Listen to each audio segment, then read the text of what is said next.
ಅದ್ದೂರಿಯಾಗಿ ಜರುಗಿದ ಗೊಡಚಿ ಶ್ರೀ ವೀರಭದ್ರೇಶ್ವರ ರಥೋತ್ಸವ.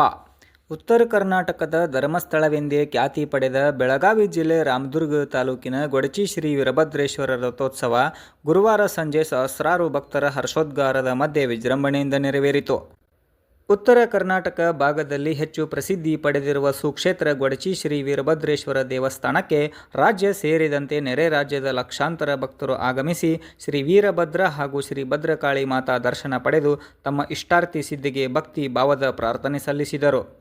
ಸಂಜೆ ಜರುಗಿದ ಶ್ರೀ ವೀರಭದ್ರ ಸ್ವಾಮಿ ರಥಕ್ಕೆ ಭಕ್ತಾದಿಗಳು ಬಾಳೆಹಣ್ಣು ಉತ್ತತ್ತೆ ಎಸೆದು ಭಕ್ತಿ ಭಾವ ಮೆರೆದರು. ರಥೋತ್ಸವದ ಮುಂದೆ ನಂದಿಕೋಲು ಉತ್ಸವ, ವೀರಗಾಸೆ, ವೀರ ಪುರವಂತರ ನರ್ತನ, ವಿವಿಧ ವಾದ್ಯ ಮೇಳಗಳು ವಿಶೇಷ ಮೆರುಗು ನೀಡಿದವು.